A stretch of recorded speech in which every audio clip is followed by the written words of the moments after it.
और हम अपने समुदाय के मुखिया भी मान के, कुछ लोगों ने मान रखा है हमारा तो हमारे समुदाय के मुखिया है, लेकिन फिर भी सच मानिए भारत के कई संत ऐसे हैं, मेरा मन करता है उनके पैर छूं, उनके चरणों में मैं अपने शीश रख दूं। अरे कुछ तो बड़े हो महापुरुष जीवन में, किसी को तो ऊपर रखो, किसी का तो अंकुश हो, किसी के तो नियंत्रण में रहे आप, किसी का तो मार्गदर्शन मिले आपको। और जब राजा बनता था ऐसा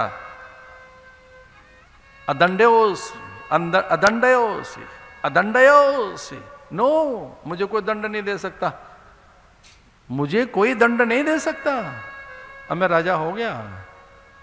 तो जैसे ही राजा बनता था उसके सर पे मुकुट रखा जाता, वो सिंहासन पर बैठता और सिंहासन पर बैठते यही बात कहता था, अदंडयोसी, मैं दंड से इतर की सत्ता हूं, अब मुझे कोई दंड नहीं दिया जा सकता, मैं ऊपर हूं सबके ऊपर, मैं दंड दूंगा, मुझे कोई दंड नहीं दे सकता, मैं स्वतंत्र हूं, सर्वतंत्र स्वतंत्र, मैं सबसे बड़ा हूं, मैं न्याय की परिधि से पृथक की सत्ता हूं, जो न्याय की परिधि है उससे पृथक की सत्ता, मैं राजा हूं, अदंडयोसी, मुझे कोई दंड नहीं दे सकता, अब मैं बड़ा हो गया, मैं राजा हूं।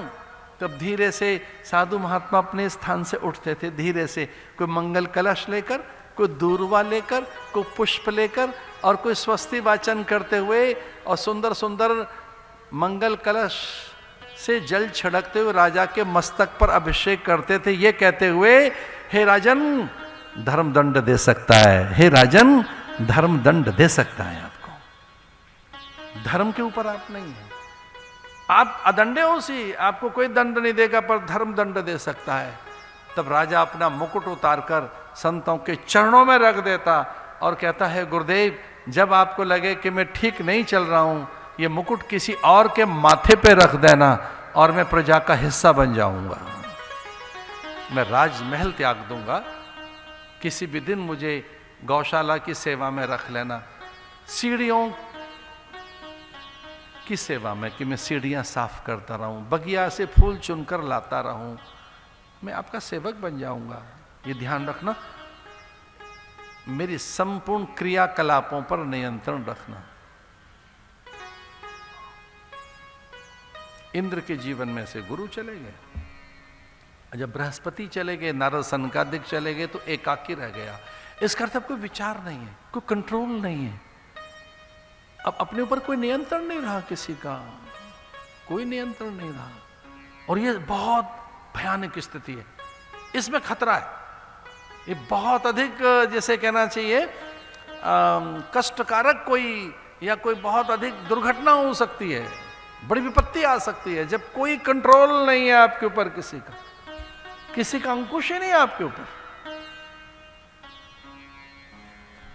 और उसी समय नमुची, वृषपर्वा, प्लोमा, बलि ने आक्रमण कर दिया, ये जानकर अब इनके पास पुण्य नहीं, विचार नहीं, सत्कर्म नहीं, शुभ कर्म नहीं, अब ये अभिमान में आ गए हैं। चूंकि अभिमान में व्यक्ति की संपूर्ण शक्तियां शिथिल हो जाती हैं, नवागत रहता नहीं, नवाचार रहता नहीं, नए का स्वागत नहीं करते, कुछ नया चिंतन नहीं होता, और आप कुछ सक्रिय रह नहीं जाते, धर्म शिथिल हो चुका होता है, अहंकार की अवस्था में, और लीजिए स्वर्ग से इंद्र को खदेड़ दिया और बलि वहां का राजा बनकर बैठ गया। इंद्र, उपेंद्र, सुरबालाएं, अप्सराएं, वे सबके सब निश्रीक हो गए, श्रीहीन हो गए। कुबेर आदि ऐसे बेचारे, उनको सबको भगा दिया, और इंद्र के आसन पर, देवताओं के सर्वोच्च सिंहासन पर बलि बैठ गया। अब बलि कहता है, मैं इन प्राणों को नियंत्रित करूंगा, पवन को मैं नियंत्रित करूंगा, पर्जन्यों को, बादलों को मैं नियंत्रित करूंगा, वर्षा कब हो न हो मैं नियंत्रित करूंगा, पूरी इस सत्ता को, उस सूक्ष्म जगत की उन दिव्य सत्ताओं पर आक्रमण हुआ और निशाचर बैठ गए। कभी कभी हमारी बुद्धि में भी ऐसे कोई बैठ जाता है, हमारे मन में भी कभी कोई ऐसी चीज बैठ जाती है कि हम अच्छा नहीं सोच पाते, कुछ अच्छा कर नहीं पाते, हम अच्छा देख नहीं पाते, हम अच्छा बोल नहीं पाते। जब धर्म का अभाव होता है। धर्म एक प्रकाश है।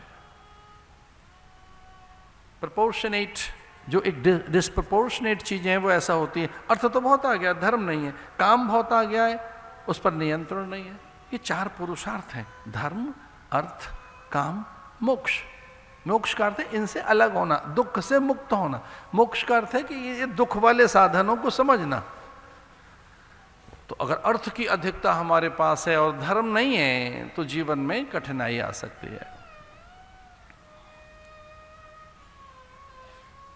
इंद्र श्रीहीन हो गए, जैसे मानो भिक्षा पात्र उनके हाथ में, भिखारी जैसे ही हो गए। लेकिन गुरु जानते थे कि भले ही शिष्य के पास अब संकट आया है, शिष्य भले ही कष्ट में आ गया, लेकिन मैं नहीं छोड़ूंगा। गुरु ने साथ नहीं छोड़ा। वो जानते थे कि इसके ये दुर्विचार आए, इसमें आलस्य आया, प्रमाद आया, ये संभाल नहीं सका स्वर्ग को, पर मुझे इसे संभालना चाहिए। तो संकट काल में, उस दुरावस्था में, उस विपत्ति के काल में पहुंचे गुरुदेव बृहस्पति और अपने शिष्य का हाथ थाम लिया, ये कहकर कि निश्चिंत रहे, मेरे पास वो सारे मंत्र अभी भी सुरक्षित हैं कि मैं भगवान से प्रार्थना करके कोई मार्ग निकाल लूंगा और तुझे फिर से इंद्र बनाऊंगा, फिर से ऊंचे आसन पर बैठाऊंगा।